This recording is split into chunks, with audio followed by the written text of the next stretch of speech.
Bismillahirrahmanirrahim. Alhamdulillahirabbil alamin wassalatu wassalamu ala asyrafil anbiya'i wal mursalin wa ala alihi wa sahbihi ajmain. Subhanaka la ilma lana illa ma 'allamtana innaka antal alimul hakim. Rabbi shrah li sadri wa yassir li amri wahlul 'uqdatam min lisani yafqahu qawli. Amma ba'd. Alhamdulillah ala nikmatil Islam, alhamdulillah ala nikmatil iman wa kafa biha min ni'mah. Alhamdulillah, segala puji bagi Allah Subhanahu wa taala. Kita semua dikasih kesehatan, dikasih sempat, dikasih bisa, dikasih langkah untuk duduk kembali bersama-sama baca Hizib Nasr tadi, nggih. Hizib yang kita baca itu namanya adalah Hizib Nasr, karya dari Habib Abdullah bin Alawi Al-Haddad. Jadi Hizib Nasr itu ada dua sebenarnya. Ada karangannya Imam Syadzili, ada karangannya Imam Haddad. Punyanya Imam Haddad ini yang versi ndeke, nggih, yang pendeknya. Ada lagi Hizib Nasr yang rodok panjang, nggih.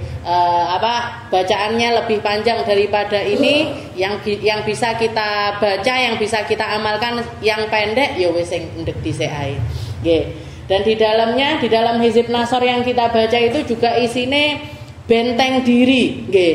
Jadi kebanyakan doa-doa yang dibaca terus zikir-zikirnya hampir semuanya itu zikir yang unsurnya itu membentengi diri kita. Nggih, jadi benteng dari perkara-perkara yang kelihatan ataupun yang tidak kelihatan. Nggih, minta ya Allah kasih saya perlindungan dari segala macam sesuatu. Uidu nafsi billahi taala, saya minta perlindungan diri saya kepada Allah taala min kulli ma yasma'u bi udunain, terus dan lain sebagainya. Semuanya isinya adalah perlindungan diri. Semoga apa yang kita usahakan ini jadi sesuatu yang benar-benar bentengi kita zahir dan juga batin. Nggih, zahirnya kita terbentengi, batin kita juga dibentengi sama Allah taala. Jadi istilahnya apa yang bisa kita lakukan atau kita persembahkan kepada Allah Ta'ala ini bisa murni semurni-murninya. Nggih, iso ikhlas sa ikhlas-ikhlase. Karena setan, jadi setan sing ketok karo setan sing ndak ketok iki kabeh selalu nyerang kita. Nggih toh? Sing ketok apa? Sing iso dirasakne napa? Nggih. Misalkan pikiran-pikiran kita sendiri ngene, lek awan-awan penake ngletak-ngletak, nggih toh? Ngletak-ngletak, lumah-lumah, karo kipas angine rada dibanterne, sriwing-sriwing. Kan enak banget nggih toh. Nah, jadi itu termasuk sesuatu yang jadi musuh kita yang kelihatan. Nggih. Durung neh kok sik arep metu, sik arep kelamben, delok kok kaya omahe wis ngene, omahku ora nek sing nunggone tak anu dhisik, dan lain sebagainya. Rena-rena gitu. Rena-rena. Nah, sampai akhirnya kita bisa nyampe ke sini, ya, sampai kita akhirnya bisa langkah di sini, duduk di sini, itu butuh istilahnya ada banyak hal-hal pertimbangan dan lain sebagainya yang kita merasa ataupun tidak merasa jadi penghalang kita untuk datang di tempat-tempat yang baik. Nggih. Mugi-mugi dimampukan sama Allah taala untuk menyadari, oh ini memang hajat beneran, oh ini hajat sing tak gawe-gawe dhewe, ini sesuatu yang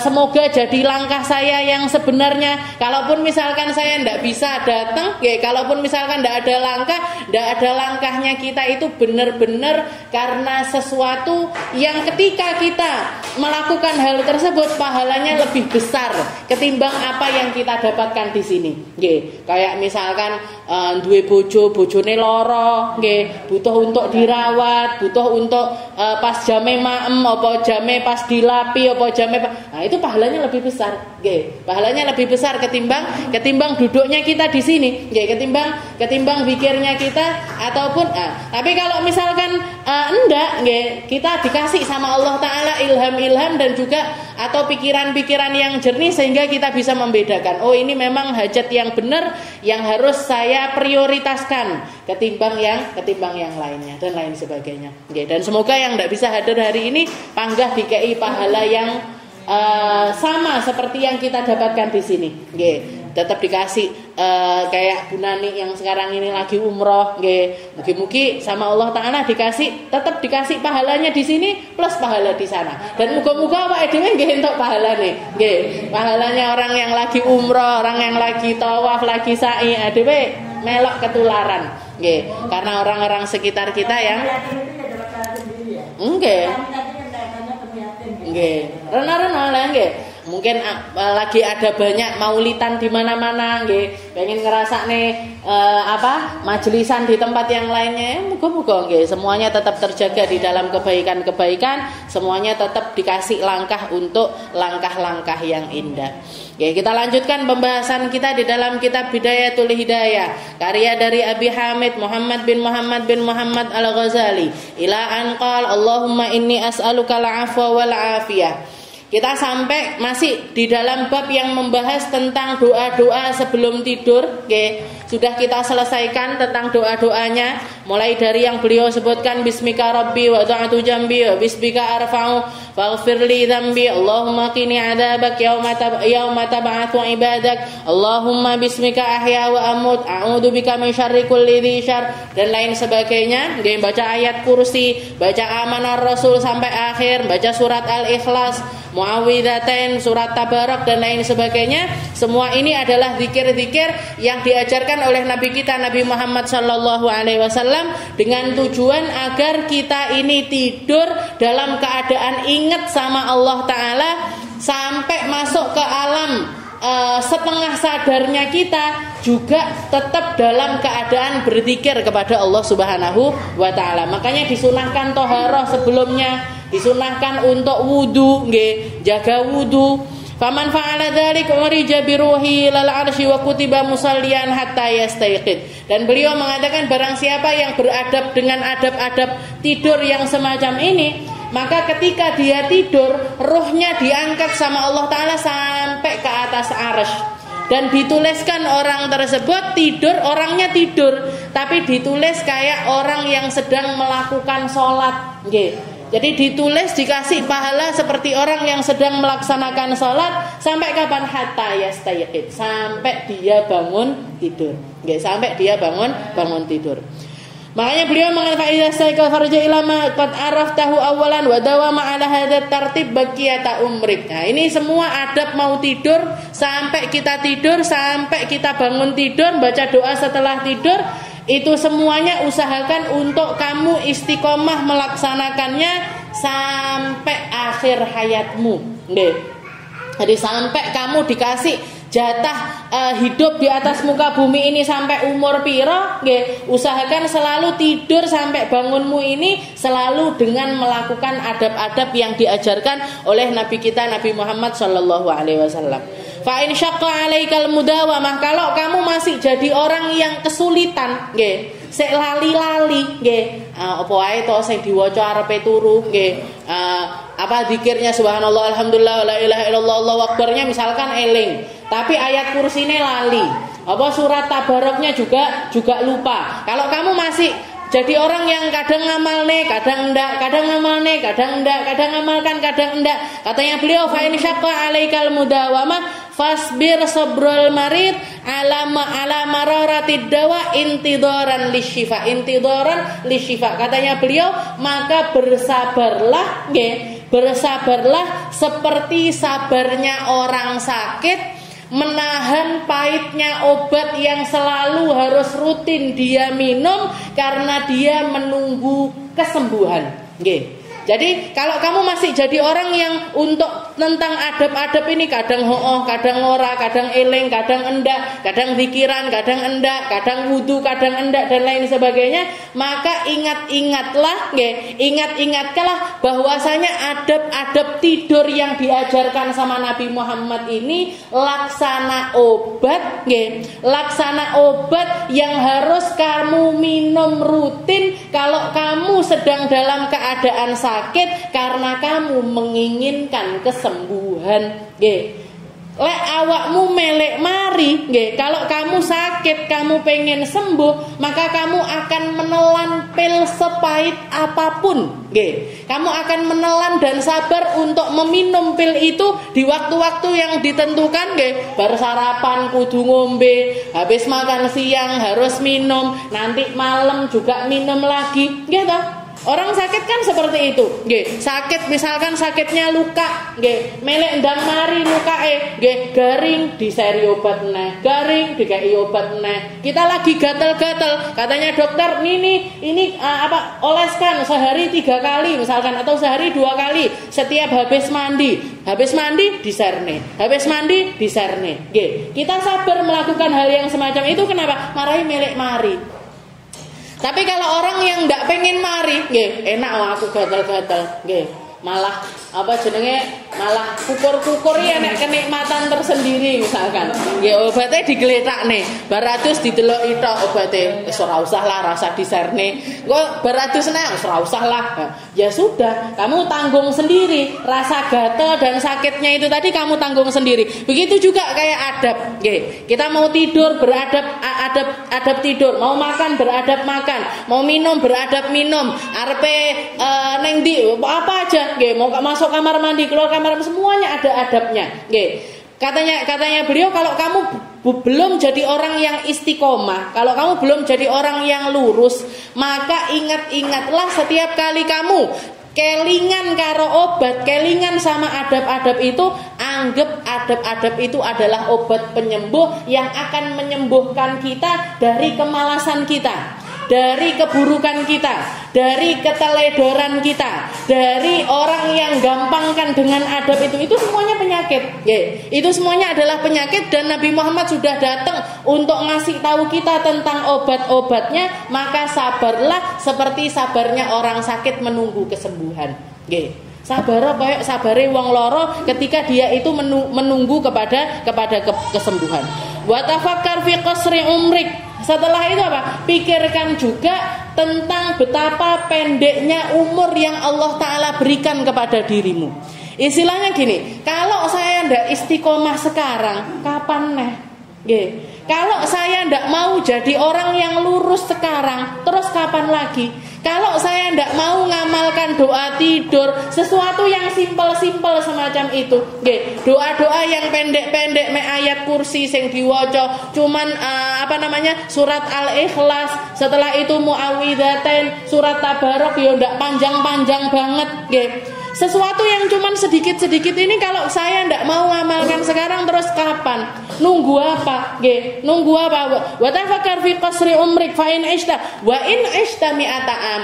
Walaupun misalkan kita sama Allah Ta'ala dikasih umur 100 tahun sekalipun, itu adalah umur yang pendek kalau dibandingkan dengan usia kita di akhirat nanti. Kalau dibandingkan dengan apa yang Allah Ta'ala ingin berikan kepada kita nanti, kalau dibandingkan dengan panjangnya masa setelah kematiannya kita, ndak enek apa-apa nih. Kamu dikasih umur sama Allah Ta'ala 100 tahun sekalipun untuk bersabar melakukan kebaikan di dalamnya, itu adalah nominal yang pendek kalau dibandingkan dengan alam akhirat kita. Sabaro sedilut, istilahnya beliau pengen ngomong sabaro sedilut, sabaro sedilut. Kematian datangnya itu tiba-tiba. Seperti yang dikatakan oleh Allah Subhanahu wa taala, wa ma tadri nafsun madza taksibu ghadan wa ma tadri nafsun bi ayyi ardin tamut. Kamu ndak pernah jadi orang yang akan mengerti apa yang akan terjadi kepada dirimu sebentar lagi. Sesok awake dhewe arepe dadi wong seperti apa, mau jalani hidup bagaimana, rezeki apa yang akan kita dapatkan, mau itu rezeki dohir ataupun batin, kita ndak pernah ngerti. Sesok iso nglakoni neh apa ndak ngerti kita. Wa tadri nafsun bima madza taksibu ghadan, yang akan kamu dapeti besok aja lo kamu ndak ngerti. Kok besok? Engko bengi. Kok engko bengi? Engko sore. Kok engko sore? 5 menit engko saya dhewe arepe nyapa dhewe ndak ngerti. Ma tadri nafsun bi ayyi, setelah itu ditambahi lagi wa ma tadri nafsun bi ayyi ardin tamut, dan berapa banyak orang yang ndak ngerti, nggih, bukan berapa banyak, semua orang ndak pernah ngerti akan dimatikan sama Allah taala di tanah yang mana dalam keadaan seperti apa, nggih. Dek ingi ulun delok postingane Habib Anis, nggih. Habib Anis bin Syahab apa Habib Anis Al-Habsyi, nggih. Cucunya Habib Anis, nggih. Beliau itu waktu kejadian Kanjuruhan niku nggih, 15 menit sebelum tragedi hampir 130-an orang yang meninggal di situ, beliau selfie neng gone podium di di tempat duduk melok nonton nggih pertandingan sepak bola pada saat, katanya beliau diposting ini 15 menit sebelum tragedi yang terjadi pada saat tersebut. Jadi beliaunya nonton wis bar pertandingan cepet-cepet metu, sujukno cepet-cepet metu. Selamat akhirnya. Nggih. Ini orang-orang yang meninggal sebanyak 130 orang itu. Apa ngira, nggih, kalau ternyata ajalnya dijemput di tempat itu? Apa tahu kalau mereka bakalan desek-desekan di tempat itu? Apa nyangka kalau mereka akan terinjak-injak di tempat itu? Apa nyangka kalau ternyata itu adalah pertandingan terakhir yang bisa mereka saksikan? Apa mereka ngira kalau ternyata itu adalah hari terakhir mereka keluar dari rumahnya? Lek eroh ndak bakalan budal. Nggih to?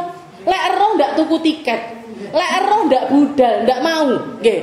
Kalau tahu ternyata ajalnya akan datang di tempat itu, ndak bakalan mau berangkat, ndak bakalan mau nonton. Rugi. Ndak ada sepak bola yang sebanding dengan nyawanya manusia. Nggih. Sing diselamat nih sama Allah Ta'ala juga ndak ngerti kalau akan ada kejadian yang semacam itu. Yang dimatikan sama Allah Ta'ala di tempat itu juga ndak ngerti kalau dia akan mati di tempat itu. Wa mata dari nafsun, kita ndak pernah tahu nggih, arepe mati neng ngendi, carane kaya apa, bareng karo sapa, nggih, detik seperti apa, bagaimana keadaannya, ndak pernah ada orang yang tahu. Tapi pasti datang, nggih. Tapi pasti datang. Itu makanya para ulama kita, bahkan Nabi Muhammad selalu orang yang sering nginget-nginget mati, orang yang kehidupannya itu kabeh dingge pengingatnya tentang hari akhirat, dia akan menuai kebahagiaan di akhirat. Sedangkan orang yang selalu lalai tentang kematian, dia akan menuai keburukan di akhirat nanti. Nggih. Katanya sebagian para aslafun sholihin itu kalau mereka ngelewati kuburan-kuburan, ngelewati atau ada orang, kerandanya orang lewat di depan rumahnya, pokoknya ngelihat berita kematiannya seseorang, ngelihat itu selalu yang ada di pikirannya, terutama kalau ngelihat kuburan-kuburan, setiap kali ngelewati kuburan-kuburan yang ada di pikiran mereka, wonge iki orang yang ada di dalam kubur ini, dia lagi ditanyain apa dan jawab bagaimana. Ini yang ada di kuburan ini semuanya rohnya sudah dikembalikan sama Allah Ta'ala. Dia sedang merasakan perkara-perkara akhirat. Dia sedang menghadapi sesuatu yang dulunya hanya menjadi cerita-ceritanya para ulama.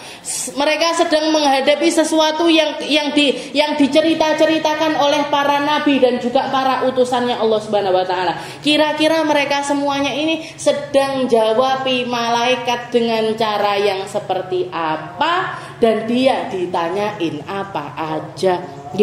Beritanya awake dhewe wis krungu kabeh.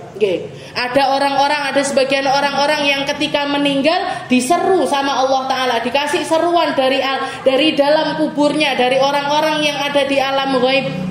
Mereka dipanggil sama Allah Ta'ala, ya ayyatuhan nafsul mutmainnah, irji'i ila rabbiki radiyatan mardiyah, fadkhuli fi ibadi wadkhuli jannati. Ada sebagian orang-orang yang sama Allah Ta'ala itu dipanggil ketika mereka mati, ketika mereka kembali, ketika mereka dipanggil sama Allah Ta'ala, dipanggilnya dengan ya ayyatuhan nafsul mutmainnah. Ngomongnya pun halus, ngomongnya pun halus, ngomongnya pun dengan nada yang gembira, dengan nada yang menyenangkan. Wahai hambaku yang sudah hidup di atas muka bumi ini dengan hati yang luar biasa tenang. Kamu tidurmu tenang, makanmu tenang, jalanmu tenang. Kamu bawa ketenangan untuk orang lain. Kamu bawa perkara-perkara yang indah kepada orang lain. Kamu mempersembahkan perkara-perkara yang baik kepada orang lain. Uripmu tenang. Kamu dapat musibah, kamu tenang, kamu dapat kegembiraan, dapat kabar gembira pun kamu bisa ngontrol untuk terus berada di dalam rasa-rasa yang gembira tapi tidak melampaui batas, sehingga Allah Ta'ala manggil mereka, ya Tuhan nafsul mutmainnah, hamba-hambaku yang jiwanya penuh dengan ketenangan. Dikasih sakit, sabar. Dikasih sehat, syukur. Dikasih musibah, dia merasa ini datangnya dari zat yang maha kasih, maka saya pun menerimanya dengan penuh kasih. Ini adalah sesuatu yang didatangkan oleh Allah Ta'ala, zat yang maha pengampun, maka semoga ini jadi jalan ampunan saya. Ya Allah, Engkau memberikan kepadaku ujian-ujian yang semacam ini untuk naikkan derajatku, untuk membersihkan aku, untuk ngampuni dosa-dosaku, dan aku memang orang yang patut untuk mendapatkan itu semuanya. Tenang. Jadi para ulama kita itu ketika melewati kuburan-kuburan, ini diantara sekian banyak kuburan, ini diantara sekian banyak jiwa yang dimatikan sama Allah Ta'ala, ini dari sekian banyak ruh yang sudah kembali kepada Allah Ta'ala, sebagian diantara mereka kembali kepada Allah Ta'ala, dipanggil sama Allah Ta'ala dengan cara yang indah, dengan cara yang baik. Ya ayyatuhan nafsul mutmainnah, irji'i. Sekarang kamu sudah waktunya kembali. Sekarang kamu sudah kembali, sudah berada di kehadiratnya Allah Subhanahu wa Ta'ala. Maka kembalilah kamu ila rabbiki, kepada Tuhanmu, radiyatan mardiyah. Tuhanmu ridho kepada kamu, kamu pun ridho kepada Allah. Karena sebab ridhomu kepada Allah Ta'ala melimpahkan semua keridoannya kepada dirimu. Irji'i ila rabbiki radiyatan mardiyah. Setelah itu balasannya apa? Udkhuli fi ibadi wadkhuli jannati. Rene, melbu, ngumpul sama orang-orang yang senasib sama kamu, sama orang-orang mulia yang lainnya, sama para nabi, sama para rasul, sama para ulama, sama para hamba-hamba solehnya Allah Ta'ala yang lainnya. Ngumpul, udkhuli fi ibadi, masuklah kamu ke dalam golongan hamba-hambaku, wadkhuli jannati. Bareng ngono balasannya orang-orang ini tadi, mereka akan masuk ke dalam surganya Allah Subhanahu wa Ta'ala. Nggih, dilebokne ning gone surga. Nggih. Nanti para malaikat pun juga akan menyeru ketika melihat rombongan orang-orang baik ini tadi, rombongan hamba-hamba Allah Ta'ala yang indah ini tadi, keluar dengan roh yang indah, bawa aroma yang indah. Semua orang ahli sama, semua orang yang semua makhluknya Allah Ta'ala yang ada di langit sana, mereka mengatakan la tahzanu, wes ndak enek lagi kesedihan di antara kita.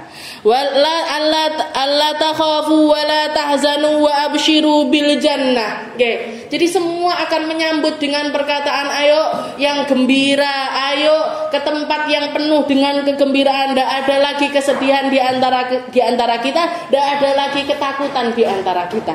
Okay. Wong-wong apik, okay. Kembali kepada Allah Ta'ala, masuk menikmati seluruh kenikmatan yang ada di dalam surga.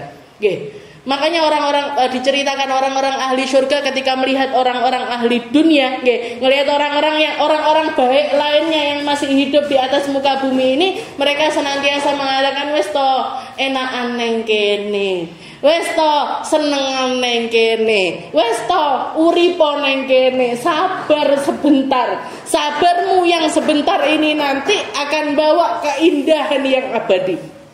Nggih. Sabarmu mek titik, mau sabari mek titik.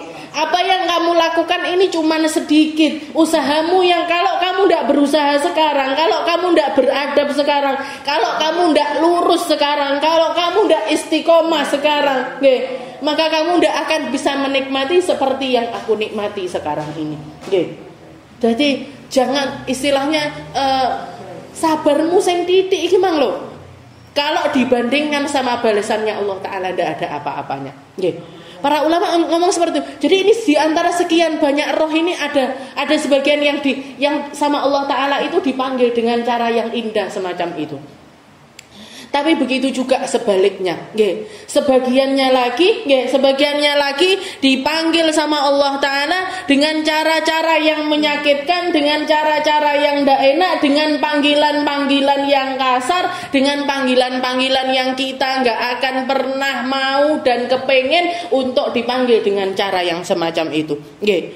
Jadi mereka dipanggil dengan mengatakan akhriju anfusakum al-yauma tujzauna adzabal hun bima kuntum taquluna 'ala Allahi ghairal haq wa kuntum an ayatihi tastakbirun. Ini yang akan akhriju anfusakum, metuo kalian semuanya sudah dikeluarkan sama Allah Ta'ala dari jasad-jasad kalian untuk merasakan azab yang luar biasa besar, untuk merasakan azab yang luar biasa menyakitkan, untuk kembali ke tempat yang terburuk, untuk kembali ke tempat yang terendah, untuk kembali ke tempat yang semuanya penuh dengan ketidakenaan. Bima kuntum taquluna 'ala Allahi ghairal haq, karena apa yang sudah terlontar dari mulut-mulutmu, kata-kata burukmu, kata-kata kasarmu, kata-kata jelekmu, omonganmu yang buruk kepada Allah Ta'ala ataupun kepada sesamanya, ini semuanya akan jadi balasan bima kuntum taquluna 'ala Allahi ghairal haq wa kuntum an ayatihi tastakbirun. Dan karena kamu telah sombong, telah tidak sabar untuk terus menjadi orang yang baik, balasanmu iki. Jadi sebagian dari sekian banyak orang yang ada di alam arwah itu, sebagian menemui nasib indahnya di alam akhirat, tapi sebagian lagi juga menemui nasib buruknya di alam akhirat. Na'udzubillahi min dzalik. Makanya nginget kematian itu harus selalu kita dengung-dengungkan. Sayyidina Sa'id ibn Musayyib, salah satu tabi'in, salah satu murid kesayangannya Abdullah bin Mas'ud, salah satu sahabatnya Rasulullah sallallahu alaihi wasallam. Beliau itu sampai dikira sama orang-orang ini buta, saking khusyuke, saking ndak banyaknya serawung sama orang, ngomong sama orang sak perlunya, muamalah sama orang juga seperlunya, sampai dikira sama orang-orang itu buta, buta karena saking banyaknya menunduk, ngelihat pandangan itu yang paling banyaknya itu beliau menundukkan diri ke bawah, dan beliau itu dikatakan salah satu amaliyahnya. Jadi beliau punya rumah, di rumahnya itu bikin lubang di dalam rumahnya, lubang seukuran kuburan, jadi istilahnya bikin lubang seukuran kuburan di dalam rumahnya, dan beliau banyak sekali duduk di tempat tersebut untuk ibadah. Maksudnya apa? Ben panggah eling ki lho omahku kok. Sak gini nih loh rumahku nanti.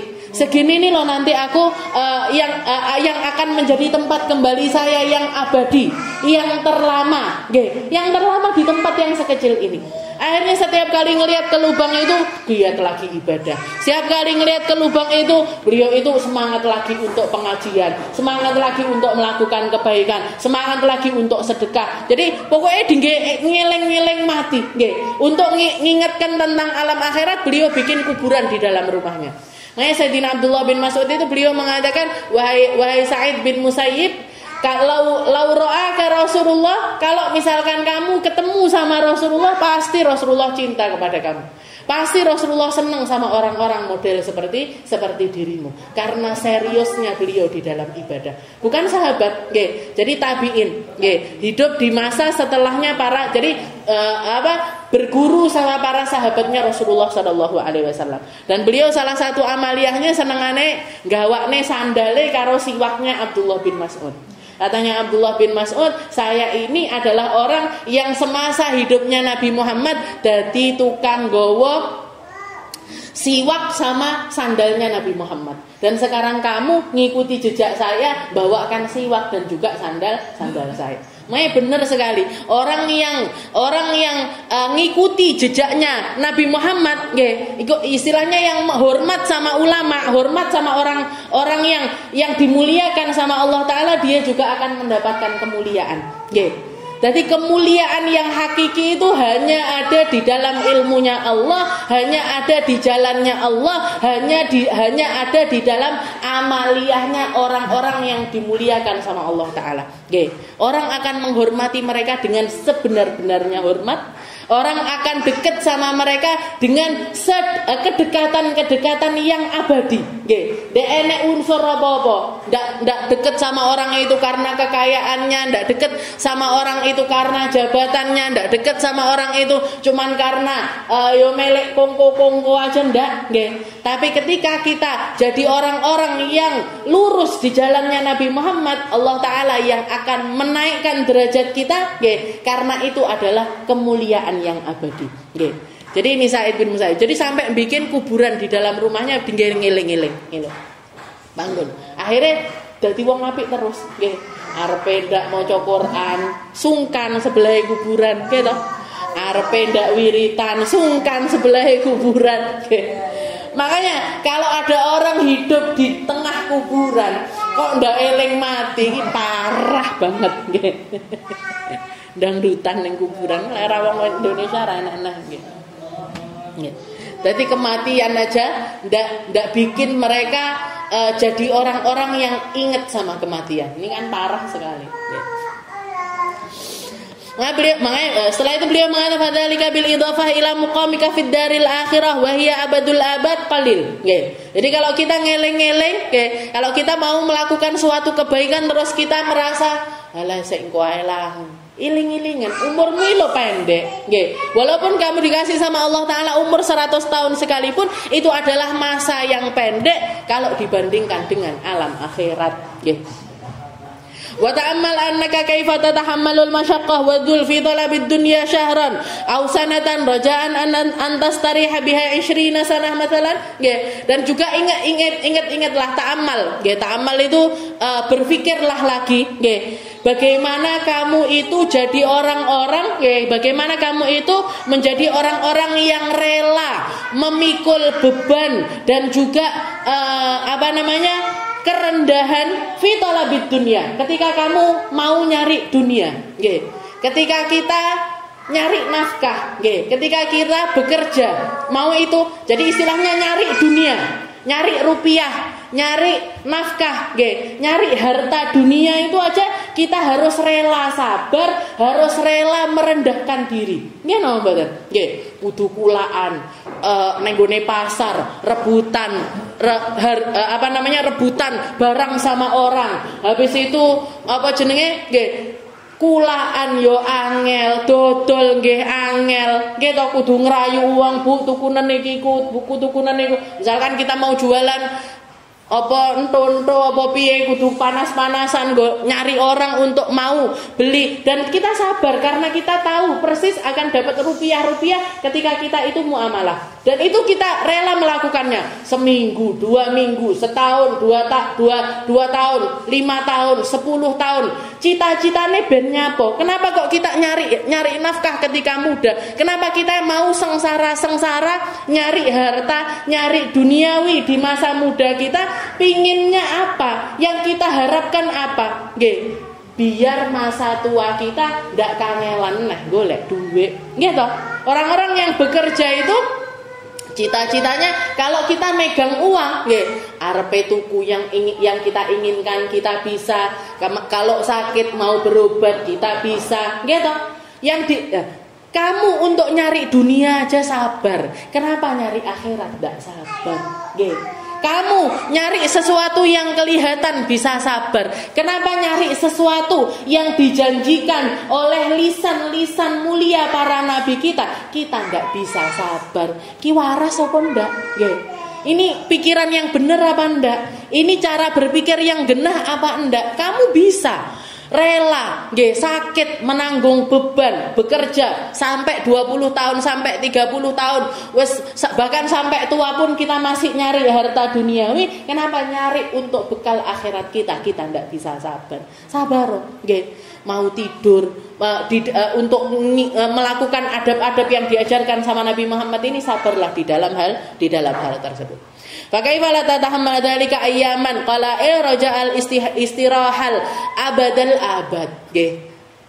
Jadi ketika kamu melakukan kebaikan-kebaikan, menebar kebaikan-kebaikan, anggap itu adalah kerja kita kepada Allah Ta'ala agar kita nanti diistirahatkan di tempat yang terbaik setelah kita meninggal dunia. Wala tutawil amalaka fayuthqal 'alaika 'amaluk. Dan enggak usah kamu itu jadi orang yang muluk-muluk, aku melakukan kebaikan biar aku dibaikin sama orang lain. Aku melakukan kebaikan agar dibalas kebaikan juga sama orang lain. Jangan bermuamalah sama Allah Ta'ala seperti kamu bermuamalah sama manusia. Jangan kamu ini tak jual sekian, setelah itu balas aku dengan harta sekian. Saya sudah ngasih jasa kamu sekian. Nah, ini kan mentalnya para pekerja, orang para karyawan. Misalkan saya kerja sehari 10 jam, digaji dalam sehari 50.000, 60.000, 70.000. Nah ini kan mentalnya para pekerja. Jangan kamu melakukan hal yang semacam itu kepada Allah Subhanahu Wa Taala. Sekarang umur yang Allah Taala berikan kepada kamu, kesempatan yang Allah Taala berikan kepada kamu, persembahkan saja yang terbaik kepada Allah Taala. Tidak usah ngarep, istilahnya hitung-hitungan pahala itu boleh, tapi jangan cuman semata-mata pahala aja yang kita inginkan. Cari kedekatan yang abadi di sisi Allah Subhanahu wa Ta'ala. Wa qaddir qurbal maut wa qul fi nafsika inni atahammalul masyaqqatul yaum fala'alli amutul lailah. Dan selalu ketika kamu melakukan kebaikan-kebaikan, ya Allah saya jadi orang baik sekarang, barangkali besok saya mati, barangkali nanti malam saya mati, barangkali nanti sore saya mati. Saya cuman mau jadi orang yang terbaik sekarang dan selalu jadi orang baik di masa-masa yang akan datang, agar sewaktu-waktu ketika saya diambil nyawa sama Allah Ta'ala, ketika roh saya diambil sama Allah Ta'ala, saya tetap dalam keadaan jadi orang baik. Saya tetap jadi orang yang baik. Wa asbirul laila fala ali amutu ghadan fa innal maut la yahjum fi waqtin maksus wa sinnin maksus wa halin maksus. Karena seperti yang kita ketahui, kematian itu akan datang, tidak ada waktu khusus, tidak ada umur khusus, tidak ada keadaan khusus. Wala budda min hujumi, dan pasti akan datang. Fal isti'dadu lahu aula minal isti'dad lid dunya. Maka mempersiapkan kematian itu lebih baik, lebih harus kita prioritaskan ketimbang kita mempersiapkan tentang perkara-perkara dunia. Perkara-perkara dunia kan selalu kita punya persiapan. Pagi hari nyapa awake dhewe masak-masak. Kenapa jenengan tiap pagi itu masak? Karena mikir nih, sedino iki kok maem opo? Kenapa kita nyuci baju setiap hari? Kenapa kita kok nyuci baju setiap hari? Biar besok ada baju bersih yang bisa kita pakai. Ini tentang perkara dunia aja kita siap-siap. Nyapa perkara akhirat awake dhewe ndak siap-siap. Siap-siap, aku lek mati engko kudu siap. Sing tak tinggal kudu siap. Saya sendiri juga harus siap menghadapi kematian tersebut. Wa ta'lam anta annaka la tabqa fiha illa muddatan yasira wa la'allahu ay yabqa min ajalika illa nafsun aw sa'ah aw yaumun wahid faqaddir hadza fi qalbika kulla yaum. Jadi datangkan ini setiap hari, datangkan rasa-rasa bahwa kematian ini akan datang sewaktu-waktu ini, itu agar kita selalu mempersiapkan. Wa kallim nafsaka sabr ala ta'atillahi ta'ala yauman fa yauman fa innaka law qaddartal baqa 50 sana wa alzamtaha sabr ala ta'atillahi ta'ala nafarta wasta'sabta alaika. Jadi nanti kamu akan kembali sama Allah. Kalau kamu istilahnya istiqomah untuk selalu mengingat yang semacam itu, mendatangkan rasa-rasa yang semacam itu, maka insya Allah Allah Ta'ala akan mengambil nyawamu dalam keadaan yang terbaik. Fa'in fa'ata dzalik farihta indal mauti farhan la akhiralah. Kalau kamu melakukan hal yang semacam itu, kamu akan gembira ketika kematian datang kepadamu. kegembiraan yang tidak ada akhirnya. Jadi makanya para ulama itu mengatakan hadiah terindah bagi seorang yang beriman kepada Allah Ta'ala itu kematian. Marainya apa? Semua hal yang tidak enak itu ditinggalkan di dunia dan kebaikan yang akan menyambut dirinya. Jadi hadiah terindah dari Allah Ta'ala kepada hamba beriman itu kematian. Itu hadiah terindah. Kenapa? Sing ndak enak kabeh keri garek enak-enak itu. Tapi kalau orang yang ndak baik, itu adalah hadiah terburuk dari Allah Subhanahu wa Ta'ala, yaitu kematian. Kenapa? Karena keindahan semuanya ditinggal di dunia, garek ndak enak tok nang akhirat. Naudzubillahi min dzalik. Wa inda sabah fi ahmadul qaum surah wa indal mauti yatikal khabar al yakin wa idza qad arsyadnaka ila tartibil awrad fa nadhkur kaifiyat as-salah wa siyam wa adabuha wa adabul imamah wal qudwah wal jum'ah wallahu a'lam bisawab. Insyaallah kita lanjutkan di pertemuan yang selanjutnya. Bab salat, bab puasa, bab jadi imam dan lain sebagainya nanti akan dibahas di bab-bab yang selanjutnya di dalam kitab Bidayatul Hidayah. Mugi-mugi saged sedaya ngamalne nggih. Mugi-mugi dikasih mampu sama Allah Ta'ala untuk mengamalkan adab-adab yang diajarkan oleh Nabi kita Nabi Muhammad sallallahu alaihi wasallam.